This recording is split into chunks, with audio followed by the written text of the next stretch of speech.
Alright, how's everybody doing today?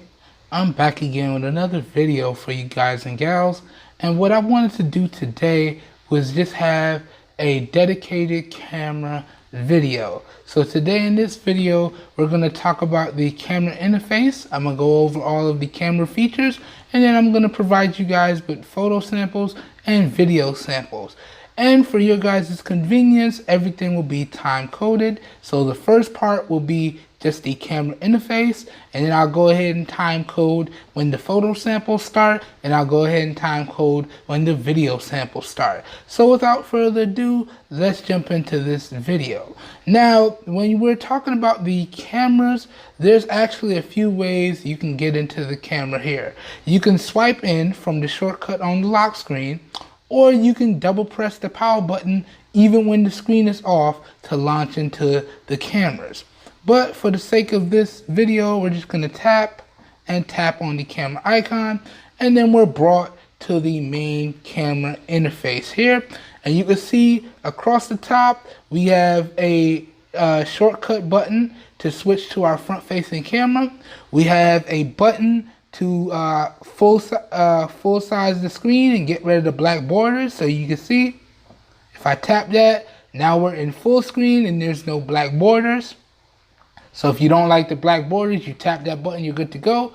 We have our flash controls across the top. So on, off, auto, however you want to do that, you just tap that there. And then we have our gear icon to jump straight into the settings and tinker with the camera a little bit more. But we're going to cover that in a little bit. Across the bottom, we have our recording button, our red recording button to the far left. We have our camera shutter button in the middle, and then we have our preview to our gallery on the far right. In the upper right hand corner, we got our shortcut button to our stickers, and in the upper left hand corner, we got our shortcut button to the Bixby Vision, which is similar to Google Lens, where you snap a picture of something and to go out and search the web for similar items, maybe pricing, and come back and give you the results. But I don't really use that, so that's neither here nor there.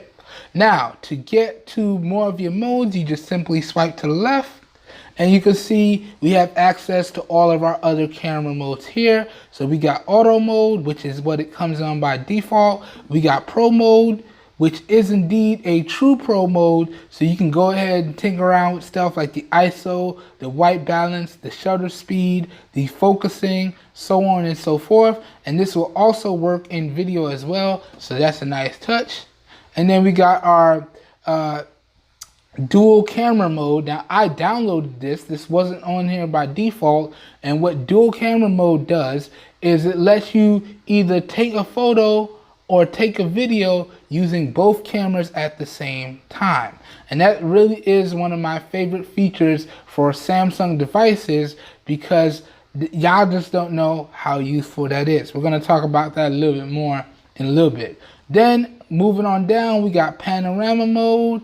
Y'all already know what that is. That lets you just stitch together a nice big photo. Then we have selective focus mode, which is kind of like portrait mode, where you snap the picture and then the phone determines the amount of blur to put on it, but you can adjust that after the photo is taken. So that's there. Then we got slow motion mode, and you can record slow motion videos in up to 720p at 120 frames per second. So that's pretty good stuff. Then we got hyperlapse. We got food mode for all of our foodies out there, myself included. Then we got virtual shot mode, which is kind of like being able to take a virtual tour. So you snap a series of photos, and then you can put it all together and kind of make it look like you're touring through like a house or something like that. So that's nice. Now, you can also add shortcuts to your home screen by tapping the shortcut hamburger menu on the top right. You can edit what's there by pushing edit. You can add the shortcut to the home screen by simply just tapping on it, and then it tells you to select which one you want to add to the home screen. So like I use dual camera a lot, so I would tap here, all right, and then I'd hit done, and now it just tells you to press and hold to add it to the home screen.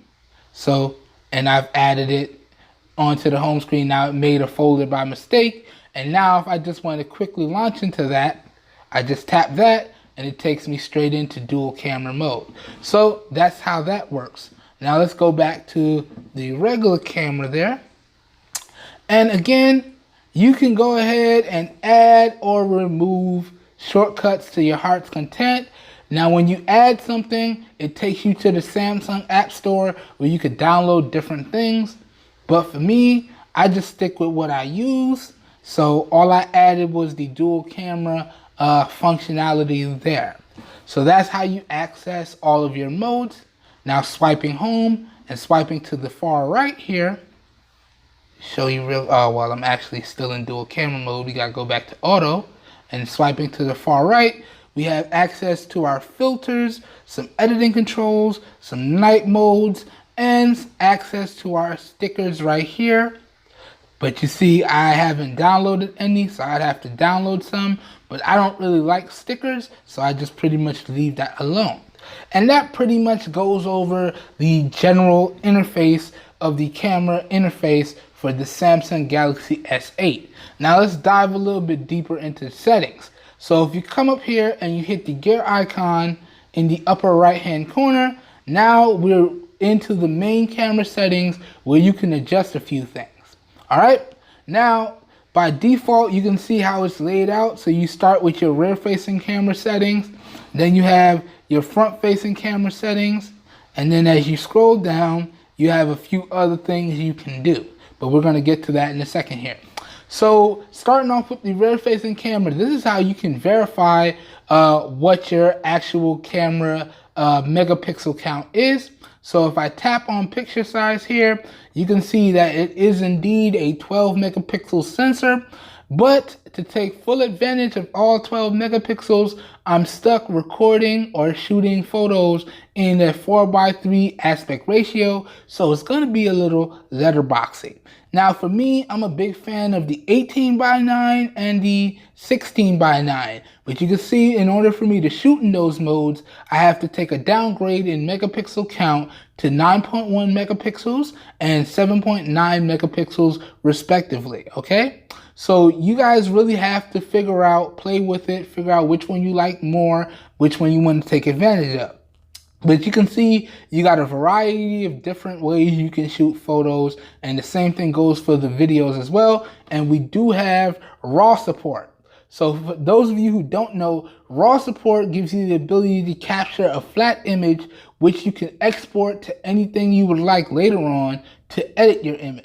So if you want to snap a raw photo and then send it to your email and then download it to your laptop, or you want to plug in your phone and send it over to your laptop, your desktop, what have you, and then edit it to your heart's content and then do whatever you would like with it. Or maybe you want to shoot a raw photo and then you want to download some editing software straight to your device and edit it and then do whatever you want with it. You can do that here. So it's really nice to see that they have raw photo support. Now I don't really use that because I'm not into heavy editing, but it's better to have something and not need it than need it and not have it. So moving on, that goes over all of your megapixel and photo sizes. Now we got to jump into the video sizes here. So you can see for the rear facing camera, we can record videos in up to UHD resolution at 30 frames per second. And UHD, guys, is true 4K resolution. And you can see that is 3840 by 2160. That's true 4K resolution. Now, a lot of people are touting Quad HD as 4K, and it's actually not. It's actually 2K resolution, and that Quad HD is 2560 by 1440p. And that's what a lot of the displays for our smartphones are these days. So it's not actually 4K, it's actually 2K. And me myself, unless a display actually comes out to Quad HD and it lets you play back video in Quad HD, then I'm not gonna call it a Quad HD display. Prime example, a lot of people were giving me a lot of flack about calling the Essential phone a 1080p display. Well, the fact of the matter is, sure, it might be a little bit higher than 1080p, but guess what? When I'm interacting with the device, I can only play back videos in 1080p.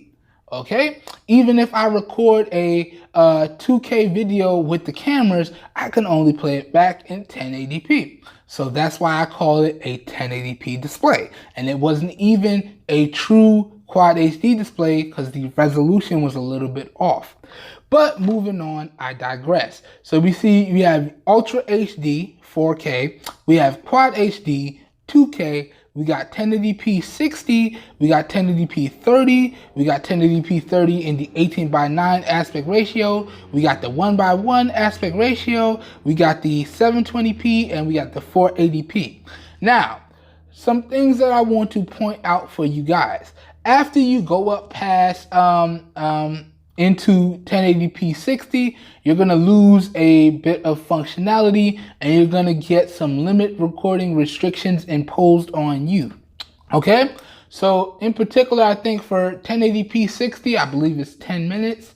For Quad HD, I believe it's 10 minutes. And for Ultra HD, I believe it's 10 minutes. Now, if you stick it with 1080p or lower, there are no recording restrictions. And that being said, once you move into Quad HD, you lose out on electronic image stabilization. So you losing that little bit of extra stability that you gain combining the two. Because out of the box, you have OIS with the rear facing camera. And if you shoot in 1080p 30, then you have electronic image stabilization to go along with it. But if you bump up to 1080p 60, Quad HD, or Ultra HD, then you just have OIS. And you don't have OIS with the front-facing camera. So if you shoot in Quad HD with the front-facing camera, you actually don't have any stabilization. But this pretty much goes over the recording resolutions for the rear-facing camera. So you really got to play with it and decide for yourself which one you think is going to be best. Now moving on, you can see we got auto tracking focus here. Okay, I got a package getting delivered. I'm going to swipe that away.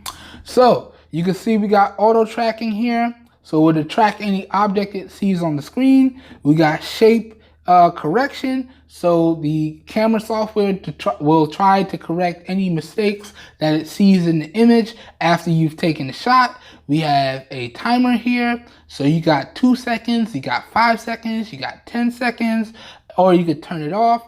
I like to leave mine at 10 seconds because it gives me a little bit of time to prep before the video actually starts. And you can see you can also set it up to take 3 shots simultaneously there. So that's really, really nice. Again, you play with this stuff and you decide what works best for you. Now moving on, we do have our HDR controls in the main settings, but we do also have a shortcut to HDR controls in the main interface when we launch into the camera app. So you can control it there or you can control it here in the main settings. It's up to you. And pretty much it's on, off, or auto. I tend to leave mine on auto. Now, jumping down to the front-facing camera, you can see that the front-facing camera is indeed an 8-megapixel sensor. And again, if you want to use all 8 megapixels, we're stuck using the 4:3 aspect ratio. If you want to use 16:9 or 18:9, then you got to either use 6 megapixels or 5.2 megapixels respectively. So you play with it, you decide what's best, okay? Me, myself, I like to shoot in the 18:9 aspect ratio or the 16:9 aspect ratio. So that's just my personal preference. But moving on, you can see if we jump into video here, you can see the front-facing camera maxes out at Quad HD or 2K resolution at 30 frames a second. And then we have 1080p 30 And then we have 1080p 30 in the 18:9 aspect ratio. And then we got the 1:1 aspect ratio and the 720p and the 480p. Similar to the rear facing camera, if you shoot in Quad HD, you don't have any access to electronic image stabilization, which is the only stabilization we get with the front facing camera. So me, myself, I tend to leave it on the 1080p 18:9. That way I could take full advantage and I get that wider ratio. But again, it's something you have to really tinker with for yourself and figure out what works best for you. Now, moving on, you guys can also see we can preview our pictures right after they're taken by toggling this toggle here. I tend to leave that off. And then if we go into shooting modes here, you can see there are a variety of different ways we can take a shot. So we can tap the screen to take a shot, so you don't have to reach for the shutter button. We can hold up our palm face out, and then let it go, and it will take a shot. Or we can use the heart rate sensor on the back to activate the shutter. So again, you got to figure out what works best for you. Now, I actually have a different way I like to do it, but I'm going to go over that in a little bit here. But the features are there if you want to take advantage of them. Now, moving on, we also have HDR controls for the front, and we have a built-in timer for the front as well, similar to the rear. And we have motion photos, and motion photos are similar to live photos on your Apple devices. So it records a snippet after you press the shutter button and a snippet before. So you get a nice motion capture photo, and you really could take advantage of that if you like to use that sort of thing. And then, as I said before, we have the electronic image stabilization or the video stabilization. You could turn that on or off depending on which resolutions you're shooting in. Or if you're shooting in Quad HD or higher, it will go off automatically and you won't be able to turn it back on. Then we have our grid line controls here to help you line up your shots. Now, I was a little bit bummed to see that they only got 2 different sets of grid lines that you can use with your Galaxy S8. They got the 3x3, which gives you those nice little boxes so you can line up your shot using those boxes. And then we have the big square. Okay, I kind of like the big square, so I left it there. Then we got our location tags.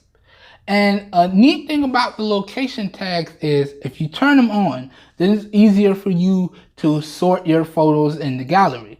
But I don't like to turn on location tagging because anybody with a little bit of technical know-how will now have access to your location. And let me explain. Let's say you turn on location tagging by default because it asks you when you first launch the camera. And you turn it on and you snap a really good picture and you post that picture to one of your social medias, okay? Or you send that picture to a friend or, a coworker. Now, if they have a little bit of technical know-how, they can look at the metadata and see the stored location data, and now they know where your location is. I don't like that. I like to maintain a little bit of privacy, so I turn that off. But it's there. You use that at your own risk. Then we have the photo previews or picture previews. That's pretty much self-explanatory. Then we have the quick launch button for the power button, where you double press the power button from any screen, even when the device is locked, to launch the camera. Already went over that. We got storage locations. So if you install a micro SD card, then you can choose between the micro SD card storage location or the local storage on your device. And this is where I gotta, get a little ranty. Now, I don't like the fact that when you shoot in these higher resolutions, that Samsung and all of these other manufacturers like HTC, like LG, like Motorola, they impose these limit recording restrictions on you. Okay, I can understand those restrictions if you don't provide expandable storage, but if you're a company that provides expandable storage and you give us the ability to store our photos and videos on that expandable storage, why do you still feel it's important to impose limit recording restrictions? Okay, if we have a high quality micro SD card and we set it to store to the micro SD card, then you need to remove the limit restrictions for recording. Okay, I just had to I point that out. I don't really like that. I don't really like it when manufacturers do that. Now, a lot of main manufacturers do that, with the exception of Apple. Apple will let you record videos till you run out of space. It is what it is. Then you offload it to the cloud, you delete the video, and you can keep recording again till you fill up all your space. So, that's where Apple kind of gets the leg up there, but it is what it is. But, I just had to voice my opinion after all. But that goes over the storage location for your photos and your videos. Now, we do also have voice controls, so you can capture photos or capture video by saying any of the following commands, which you see on screen. Okay, and then this is a really nice one. I like this one as well. We have a floating shutter button, and let me explain why I like the floating shutter button. So you can see with Samsung's newly redesigned camera interface here, you can see that we have our regular shutter button down here. And let's say you lined up a shot. So let me just use this as an example here. Let's just say you lined this shot up and you go to press the shutter button. You see what happens there? Now I just pressed and you see it went to zoom. Now this happens to me a lot. And so I kind of don't like that they implemented the zoom inside of the shutter here, because it kind of messes up my shot. Now, when it works the way I want it to, it's actually really, really good. But 5 out of 10 times, it's messing up my shot. Which is why I was really happy to see that they provided a floating shutter button. Because then I can line up my shot. Okay. Get it however I would like. Okay. And then tap. And it's going to give you the countdown. And it's going to snap the photo. So it's really, really convenient to have that floating shutter button. So I really like that. So, you try that out. You guys determine if you want to use that for yourself. But if I'm having trouble getting a shot, I turn that on and then I line up the shot and I hit the shutter button. Another way that I interact with the camera if this shutter button gets a little bit too difficult for me is if you go down here to volume key controls, you can see you can set up the volume keys to do several different actions. You can set it up to take photos. You can set it up to record video. You can set it up to zoom, control the zoom of the camera, or you can set it up to control the overall volume of the video. Okay? Now, me, myself, I kind of go back and forth between zoom controls and video controls, but you guys try it out and you decide for yourself which one you like best. And then down at the bottom here, you can see we can factory reset the camera app, which will send you through the tutorials all over again.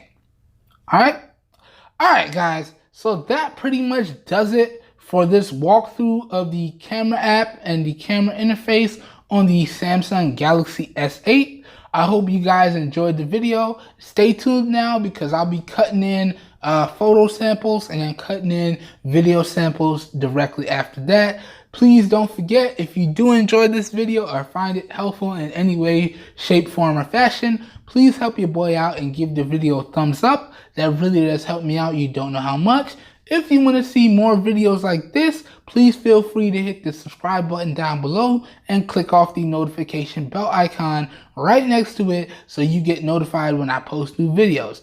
Alright, I hope everyone has a great day, and I will catch you guys and gals in my next video.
Alright, how's everybody doing today? Back again with another video for you guys and gals. And today we got another camera samples test. This time we are testing out the rear facing 12 megapixel cameras on the Samsung Galaxy S8. And this video is being recorded in 720p resolution at 30 frames a second. Alright, so we're going to go through the usual testing. We're going to do some pans. We're going to do some focus tests. We're going to do some exposure tests. And we're going to wrap it up. So, starting things off, I'm just going to pan from here all the way through to about there and back. We're going to do this 3 times. I think I just saw a lizard. I hope it don't jump on me because I'll scream like a little schoolgirl. And back. And one more time.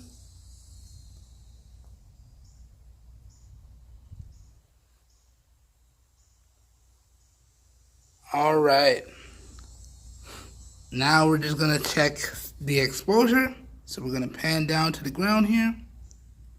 And we're going to smoothly pan up to the grass. Bam. I'm going to do this a couple times.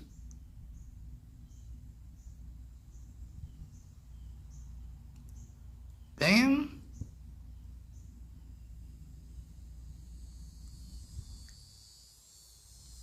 Bam. Okay, now let's check the focus. So we're going to focus on that tree. Got the focus locked, and we're going to come over to this pillar. And the focus is locked. Come back to the tree. Bam. Go back to the pillar. Bam. That focus is quick. Go back to the tree. Bam. Go back to the pillar. Bam. Alright, now we're going to go from this tree here. Whoops, sorry guys. I know it's a little shaky. To the other tree in the driveway there. Bam. One more time. Man, I gotta tell y'all, man, the focus on these cameras is ridiculously quick. It looks good. I think I started recording a little bit too early today. It's bright as a mug. I could barely see what I'm doing. I hope the video comes out good. Yeah, that focus is nice. Alright, now let's test the zoom. And as I always say, I don't recommend zooming in any more than that. So y'all can see this right here is 2 times zoom, because with your smartphone sensors, you 9 times out of 10 you're using digital zoom, and pretty much all that's doing is cropping the image. And at a certain point when you crop the image, it degrades the image something fierce. So I would recommend that you just get as close physically as you can to your subject and try to use the zooming feature on your phone less, unless you have like a telephoto lens so it doesn't degrade the image when you zoom because it's switching between your primary and your telephoto. If you have that, then you might be okay with zooming, but even to a certain extent, you're going to start to degrade the image. So the best way to get the best image possible is to just get as close to your subject as possible. But anyways, let's test this zoom all the way. So this is 8 times zoom. And you can see it's actually really pixelated right now. Alright. See, and I would not recommend using that.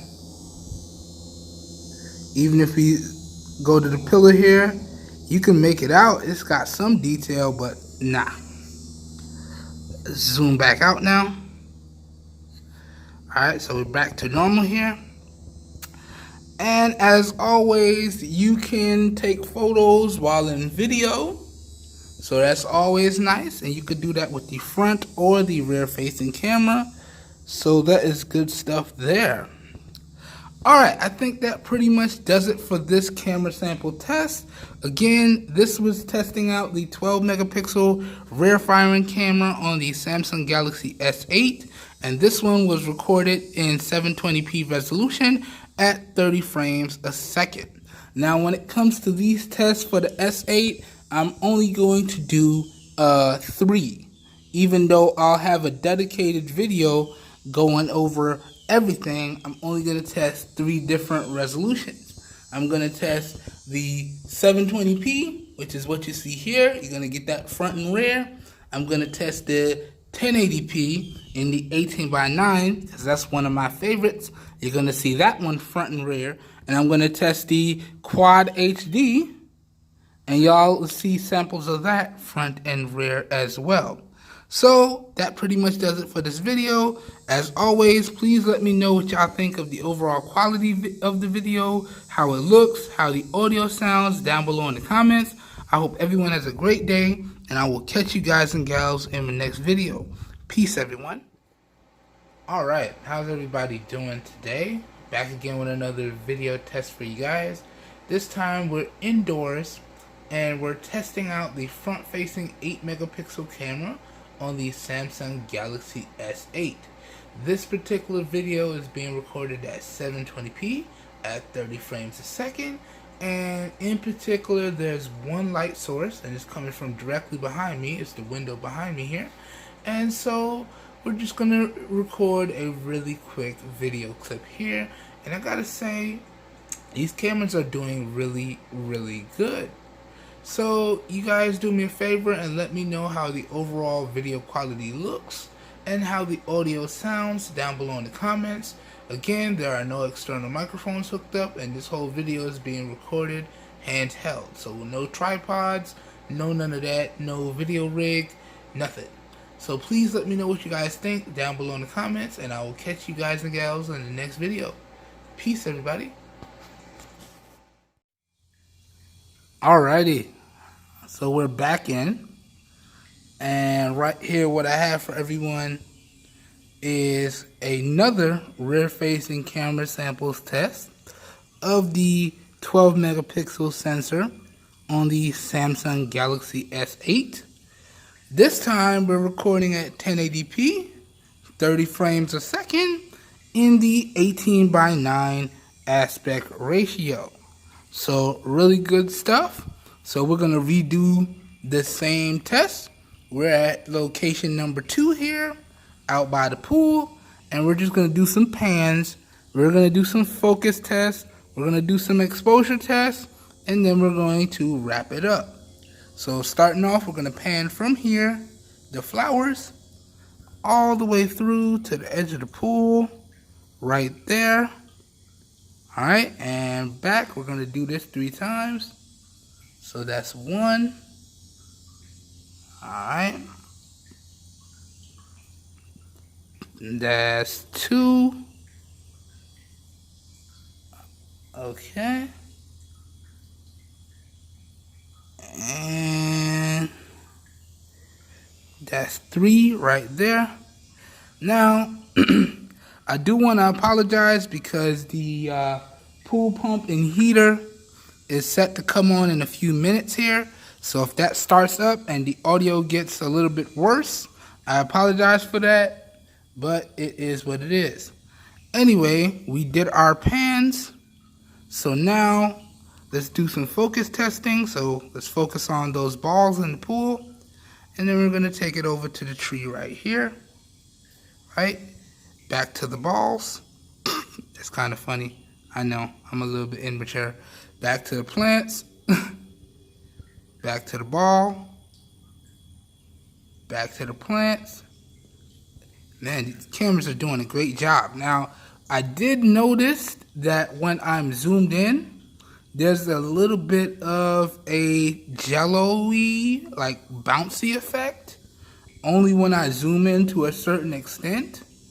But other than that, these cameras seem to be doing a great job. Let's just do it one more time. Slipped into shadow, kind of lost focus. Alright, now let's test the zoom here. And again, like I said before, in pretty much all of my videos, I don't recommend going any further than 2x zoom. So this is 2x zoom right here. And man, it looks good. Man, it looks really good. Let me check these plants out. Yeah, nice. So the zoom on this is good. It's really good. Now, as I already said before, it's digital zoom that it's using right here. So at a certain point, you're going to start to lose a lot of detail. So this is 4x zoom. And you can see, now I apologize for the shake, guys. Y'all know I'm handicapped, so don't have the best stable of hands here. So you can see it has like a jello-y effect, but it's still doing a great job here. It looks pretty good. At least I think the picture looks pretty good. You guys let me know what you think down below in the comments, as always. Alright. And then let me just show you real quick. If you do take it all the way in, it's 8x zoom, and you can see how it got like distorted and it's a little bit pixelated. So this is one of the reasons why I don't recommend 8x zoom. And honestly, I don't even know why manufacturers have that on there, but it is what it is. As always, the best thing to do is don't exceed 2x zoom and just try to get as physically close to your subject as possible. So now we're going to check some exposure and check some details. So right now we're panned down to the ground, and I'm going to just shift up and out to the mango tree, and we're going to see if we can see any exposure shifting. We're going to do this 3 times, and then we're going to wrap up the video. So here we go. A little bit.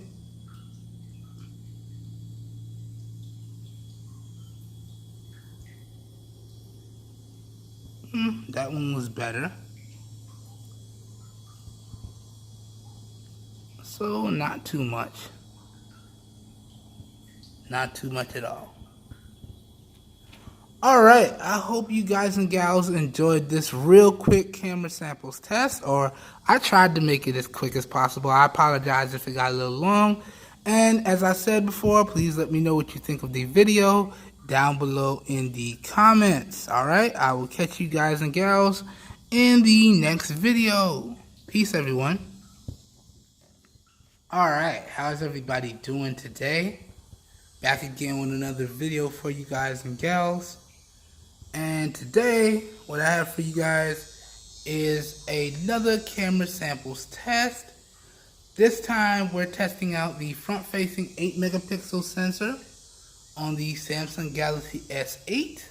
And this camera sample test is being recorded in 1080p, 30 frames per second, in the 18:9 aspect ratio. And, you know, just to really try and test out the cameras, we're out here today in direct sunlight, so I could barely see what I'm doing. And, you know, I just wanted to record a real quick clip for you guys. Now, there are no external microphones hooked up, okay? So please let me know what you think of the video quality and what you think of the audio quality down below in the comments. And I gotta tell you guys, I've been using this camera for a little bit, and I am really enjoying the cameras on this device here. Samsung definitely has made a winner in the Samsung Galaxy S8.